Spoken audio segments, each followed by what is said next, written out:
In the grim darkness of the far future, there is only war.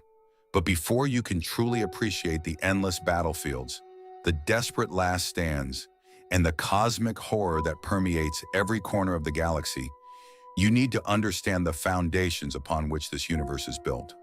Whether you're a fresh recruit just discovering the glory of the God Emperor, or a veteran looking to deepen your understanding, these 10 essential truths will illuminate the darkness of the 41st millennium. If you're ready to dive deeper into the lore of humanity's endless struggle, smash that subscribe button. The Emperor protects those who seek knowledge, and this channel is your gateway to understanding the most brutal universe in science fiction. Let's begin with the most fundamental truth of Warhammer 40,000. Number 10. The Imperium of Man is not the good guys. This might shock newcomers seduced by the heroic imagery of noble space marines and the golden majesty of the Emperor. But the Imperium of Man is a fascist theocracy built on mountains of corpses. Every day, thousands of psychers, humans born with psychic abilities, are sacrificed to keep the Emperor's withered corpse barely functioning on the Golden Throne.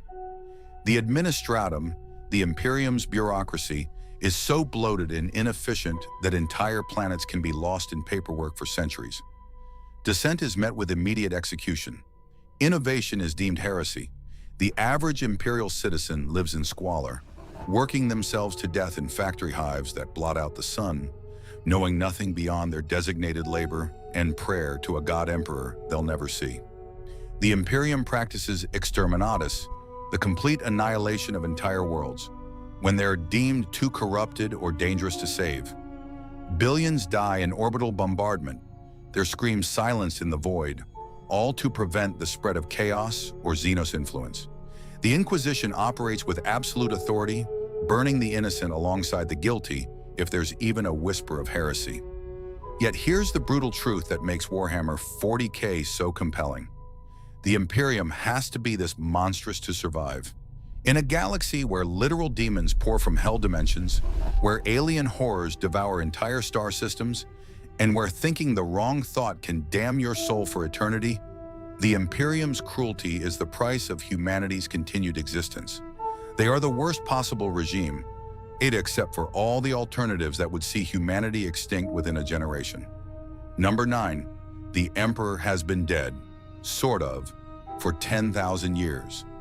The master of mankind, the God Emperor of the Imperium, hasn't walked among his people since the 31st millennium. After his favored son Horus betrayed him and led half the Space Marine legions into rebellion during the Horus Heresy, the Emperor was mortally wounded in their final confrontation aboard Horus's flagship. His loyal Primarch, son Rogel Dorn, found him broken and dying, and in desperation, the Emperor was interred upon the Golden Throne, an ancient device of incredible power that now sustains his barely living body. For 10,000 years, the Emperor has sat immobile on this throne.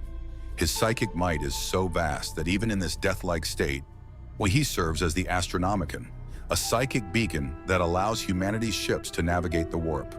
Without him, interstellar travel becomes nearly impossible, and the Imperium would fragment into isolated systems ripe for conquest.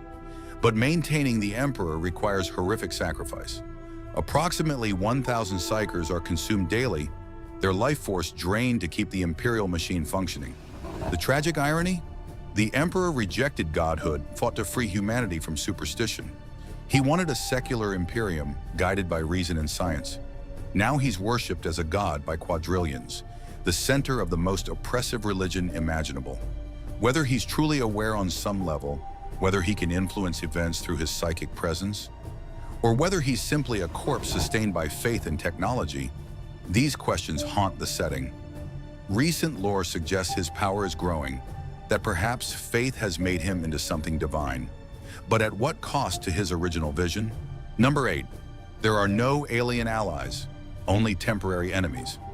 In most science fiction, humanity eventually finds common ground with alien species. Star Trek has its Federation of Diverse Worlds. Star Wars features cantinas filled with peaceful interspecies mingling. Warhammer 40K offers no such comfort. The Xenos species of the 41st millennium are fundamentally incompatible with human existence, and the Imperium's response is absolute. suffer not the alien to live. The orcs exist solely for war. They're a genetically engineered fungal species that reproduces through spores released when they die, meaning every orc you kill potentially spawns dozens more. They experience combat as joy, feeling no fear, no despair, only the ecstatic thrill of violence. An orc, is a migration of millions, sometimes billions, of greenskins that won't stop until everything in their path is dead or they are. You cannot negotiate with beings whose entire existence is battle. The Tyranids are worse. They're an extragalactic swarm of bioengineered horrors that consume all biological matter on a planet, break it down to base nutrients, and use it to create more Tyranids. Entire worlds are stripped to barren rock. The Tyranids have no culture, no language, no individual will. Only the ravenous hunger of the hive mind. They don't hate you. They don't even see you as an enemy. You're just food and your planet is the plate. The Eldar are dying remnants of an ancient empire that literally orgied a chaos god into existence, dooming their species to have their souls consumed by Slaanesh upon death.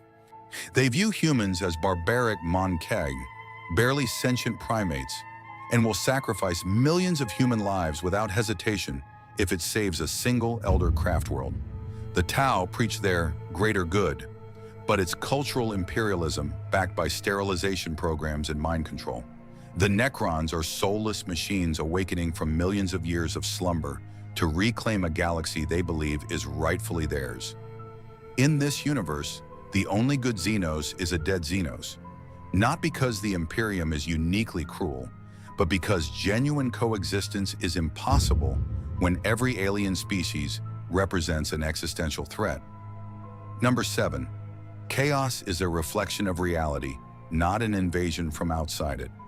Here's the nightmare at the heart of Warhammer 40K. The chaos. Gods aren't external villains who can be defeated. And they're emergent entities born from the collective psychic emotions of every sentient being in the galaxy. They exist in the warp, the psychic dimension that underlies reality, and they are eternal because sentient life itself feeds them. Khorne, the blood god, is sustained by every act of violence, every murder, every war. When a soldier kills in honorable combat or a psychopath butchers innocence, they feed Khorne. Nurgle, the plague father, grows strong from despair, resignation, and the desire to simply endure suffering. In the plague-ridden hive cities where billions accept their miserable fates, Nurgle feasts. Tzeentch, the architect of fate, draws power from ambition, scheming, and the pursuit of forbidden knowledge. Every scientist seeking breakthrough discoveries, every politician plotting advancement, they empower the changer of ways. Slaanesh, the Dark Prince, embodies excess and sensation of all kinds, born from the Eldar's hedonistic fall, but sustained by every being's pursuit of pleasure beyond moderation. The horror is this: you cannot starve them without fundamentally changing what it means to be sentient. A galaxy without violence, without ambition, without the will to survive disease, without any desire for pleasure or sensation, such a place would be populated only by hollow automatons. The Chaos Gods are a mirror to consciousness itself, proof that sapience comes with an inherent corruption. This is why the Imperium's brutality makes a twisted sense. Suppress curiosity to starve to Tzeentch, even if it means technological stagnation. Channel violence into rigid military discipline to avoid Khorne's gaze. Reject all pleasure to deny Slaanesh, creating a life barely worth living. Even then, it's never enough. The Imperium itself feeds the very gods it fights against. Its endless wars strengthen Khorne. Its corrupt bureaucrats empower Tzeentch. Its decaying infrastructure pleases Nurgle, and the dark excesses of its nobility call to Slaanesh. Still watching in the darkness? Hit that like button if you're beginning to understand why this setting is called grimdark, because every truth revealed makes the nightmare deeper. Number 6. Space Marines are not soldiers. They're posthuman weapons. When you see a Space Marine in artwork, towering over normal humans in ceramite armor, you're not looking at an elite soldier. You're looking at something that has transcended baseline humanity entirely. The Adeptus Astartes are the Emperor's angels of death, and they were never meant to coexist peacefully with the species they protect. The creation of a space marine begins with a young boy, usually between 10 and 14 years old, who has already proven himself exceptional. He undergoes the implantation of 19 genetically engineered organs harvested from the gene seed of the Primarchs, the Emperor's demigod sons. These organs fundamentally rewrite human biology. The Biscopea and Osmodula turn bones into ceramite-hard structures and build muscle mass far beyond human limits. The catalepsian node allows a space marine to rest half his brain at a time, remaining combat effective without true sleep. The preumnor acts as a pre-stomach that can neutralize poisons. The Becher's gland allows a marine to spit acid. The omophagea lets them consume flesh and absorb memories from what they eat. The transformation takes years of agonizing surgery, hypno-conditioning, and training that would kill normal humans. Many aspirants don't survive. Those who do emerge as something no longer entirely human, 8 feet tall, weighing as much as a small car, capable of fighting for days without rest. Their twin hearts pump blood so efficiently they can survive injuries that would instantly kill mortals. Their Laraman cells clot wounds in seconds. They can breathe toxic atmospheres, survive in vacuum for limited periods, and their black carapace interfaces directly with their power armor, making the suit a second skin. But the psychological transformation is equally profound. Space Marines are conditioned to know no fear, to see themselves as the Emperor's instruments rather than individuals. They are organized into chapters of roughly 1,000 warriors, each with its own culture, combat doctrine, and interpretation of the Codex Astartes, the tactical doctrine written by Primarch Robout Guilliman after the Horus Heresy. The Ultramarines embody disciplined tactical flexibility. The Blood Angels struggle against a genetic curse that drives them into berserk rages. The Space Wolves embrace their savage nature, riding into battle on giant wolves and rejecting much of the Codex entirely. The Dark Angels hide a shameful secret about fallen brethren who turn traitor. There are perhaps 1 million Space Marines in the entire Imperium, a laughably small number to defend 1 million worlds. But each Marine is worth 100 normal soldiers, and their symbolic importance far exceeds their numbers. When Space Marines deploy, they don't just fight, they inspire. Imperial Guard regiments find courage they didn't know they possessed. Planets under siege gain hope, yet this makes them targets. The forces of chaos constantly seek to corrupt Space Marines because a fallen angel of death becomes a devastating weapon against the Imperium. The traitor legions who sided with Horus 10,000 years ago still wage their long war, twisted by chaos into mockeries of their former glory. Number 5. The warp is why everything in 40K is so terrible. If you want to understand why Warhammer 40K is the way it is, you must understand the warp. Also called the Immaterium, the Sea of Souls, or simply Hell, the warp is a parallel dimension of pure psychic energy that coexists with real space. It's where human souls go when people dream, where psychers draw their power. Even critically, it's the only way to achieve faster-than-light travel. Here's the problem. The warp is utterly hostile to sanity and reality. Time doesn't flow consistently there. A ship might enter the warp for what the crew experiences as a week-long journey and emerge centuries later, or they might arrive at their destination before they left. Distance is meaningless.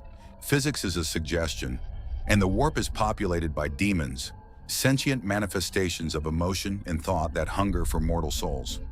When a ship travels through the warp, it does so encased in a Geller field, a bubble of reality that keeps the madness at bay. If that field fails even for a moment, demons pour into the ship. The crew is slaughtered, possessed, or driven insane. Ships become ghost vessels crewed by the damned, emerging from the warp as plague-bearing nightmares. Every single FTL journey risks this fate. Every time the Imperium moves ships between stars, they're gambling with damnation. This is why the Imperium is so fragmented. Communication between worlds is slow and unreliable. The Astronomicon gives navigators a reference point to steer by, but warp storms can cut off entire sectors for years or centuries. When the Great Rift tore the galaxy in half during the recent timeline advancement, half the Imperium was suddenly beyond the Emperor's light. Those worlds now fight in near-total isolation, not knowing if help will ever come. The warp also explains the Imperium's rabid hatred of psychers. Every human with psychic potential is a beacon to the denizens of the warp. When an untrained psyker can become a gateway through which demons pour into reality, transforming into a horrific portal that dooms entire worlds. This is why the black ships constantly roam the Imperium, collecting psychers. The strongest are trained to serve, becoming sanctioned psychers, astropaths who send messages across the void, or navigators who guide ships through the warp. The rest are fed to the Emperor, their souls consumed to sustain him for one more day.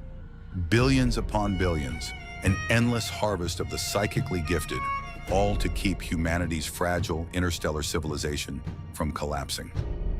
Number 4, the Horus Heresy broke everything forever. 10,000 years before the present day of Warhammer 40K, the Imperium was very different. The Emperor walked among humanity, and leading the Great Crusade to reunite scattered human worlds across the galaxy. He had created the Primarchs, 20 genetically perfect demigod sons, each designed to embody specific virtues and lead vast armies. When the infant Primarchs were scattered across the galaxy by the Chaos Gods, the Emperor spent decades finding them, and together they prosecuted the greatest military campaign in human history. The Imperium was ascendant. Alien empires fell. Lost human colonies were brought into the fold. The Emperor's vision of a secular, rational Imperium seemed within reach. He returned to Terra to work on the Webway project, a plan to give humanity access to the ancient Eldar's network of stable FTL tunnels, eliminating dependence on warp travel and starving the Chaos Gods of their primary influence over mankind. Then Horus, the greatest of the Primarchs, the War Master and the Emperor's most beloved son, fell to chaos. The Horus Heresy was a civil war that nearly destroyed humanity. 9 Primarchs and their legions turned traitor, seduced by promises of power, corrupted by pride or driven by perceived betrayals. Brother fought brother. Legions that had conquered the galaxy together now slaughtered each other across 1,000 battlefields. The war culminated in the Siege of Terra itself, where Horus breached the Imperial Palace and confronted the Emperor. Comment your theories below. Do you think the Imperium could have survived without becoming the monster it is today? Or was this nightmare always inevitable? The Emperor was forced to kill his favorite son, but not before Horus mortally wounded him. The Emperor's internment on the Golden Throne followed, and with him went any hope of the Imperium achieving its enlightened potential. The heresy's scars remain fresh 10 millennia later. The traitor legions still raid from the Eye of Terror, a massive warp rift where time moves differently and chaos reigns supreme. Veterans of the original heresy, warriors who turned traitor 10,000 years ago, still fight, their hatred undiminished. The Imperium never fully recovered. The Emperor's vision of secular rationalism was abandoned, replaced by the fanatical worship of the imperial cult. The vast Space Marine legions were broken into smaller chapters to prevent another war master from wielding such power. Innovation ceased as the tech priests of Mars grew increasingly dogmatic, treating technology as religious mystery rather than science. Perhaps most tragically, the Imperium's slide into theocratic authoritarianism means the Emperor's sacrifice accomplished the opposite of his intentions. He fought to free humanity from superstition, and now he's worshipped as a god. He sought to build an empire of reason and created the most irrational regime imaginable. The Horus Heresy didn't just break the Imperium, it perverted it into a monument to everything the Emperor opposed. Number 3, the Imperial Guard are the real heroes, and they die in droves. Space Marines get the glory, appearing on covers and in cinematics. But the Astra Militarum, the Imperial Guard, are the true backbone of the Imperium's military might. These are normal humans, equipped with laser guns and flak armor, facing the same nightmares that require genetically enhanced super soldiers to combat, and they do it knowing they're utterly expendable. The Imperial Guard operates on a simple principle: firepower through mass. A single regiment might contain 10,000 soldiers. The Imperium can deploy hundreds of regiments to a war zone. When guardsmen assault a fortified position, they don't employ careful tactics to minimize casualties. They advance in waves until the enemy runs out of ammunition or the position is overrun. Commissars execute soldiers who retreat, ensuring that advancing into enemy fire is less terrifying than turning back. Life expectancy for a frontline guardsman is measured in hours. In the famous 15 Hours isn't just a novel title, it's a realistic assessment of how long a fresh recruit survives after deployment to a hot zone. They face orcs who tower over them and laugh as laser gun fire scorches their hide. They fight tyrannid horrors specifically evolved to kill efficiently, genestealers that move faster than human eyes can track, carnifexes the size of battle tanks with claws that tear through armor like tissue. They stand against Chaos Space Marines, watching in horror as their laser gun shots, powerful enough to blow limbs off unarmored humans, barely scorch the ceramite plate of traitor Marines who were already ancient when their great-grandparents were born. Yet the Guard holds. They hold because they're drilled from childhood that the Emperor protects, that duty is everything, ever that the Imperium demands their sacrifice, and they will give it gladly. Each regiment develops its own culture. The Cadian shock troops, from a now-destroyed fortress world that stood at the edge of the Eye of Terror, are legendary for their discipline and resilience. The Kadashan jungle fighters are recruited from a death world so hostile that basic training elsewhere doesn't prepare you for their recruitment standards. The Kriegers come from a world that suffered nuclear war and now produces soldiers who view death in service as atonement for their world's ancient sins. They're not brave, they're suicidal, throwing themselves at enemies with disturbing eagerness. The Guard operates under horrific strategic realities.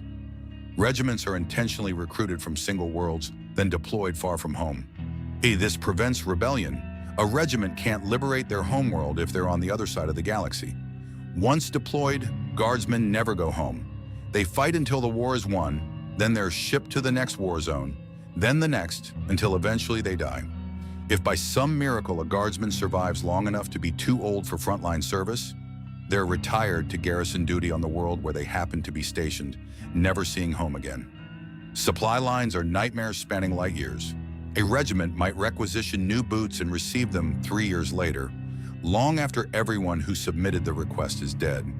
They might call for armored support and have tanks arrive that were manufactured on a forged world whose factory cathedral was built before recorded history began, maintained by tech priests who pray to the machine spirits and anoint the engines with sacred oils, rather than simply repairing them with an understanding of mechanics. And yet, and this is what makes the Guard compelling, they win, not through individual heroism like Space Marines, but through collective determination. They are trillions strong, an endless tide of humanity that absorbs casualties that would break any other military force and keeps fighting. When the Imperium needs to take a world, the Guard arrives. When cultists must be purged from hive cities, the Guard goes floor by floor. When tyrannid swarms descend from orbit, the Guard builds firing lines and holds until the ammunition runs out, then fixes bayonets and charges. The tension builds. Subscribe to witness more essential truths from the dark millennium, or join the millions who've discovered why Warhammer 40K endures. Number 2, there is no peace in the Imperium because the Imperium is the war.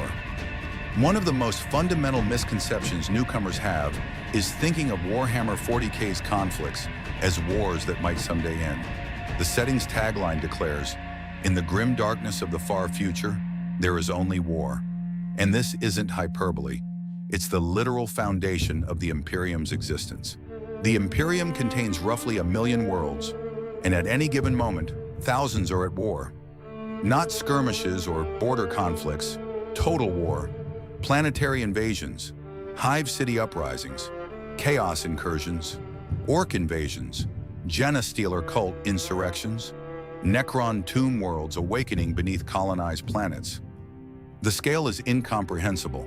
Every second, millions die in service to the Emperor. Every hour, entire regiments are wiped from existence. Every day, worlds burn. This isn't a temporary crisis.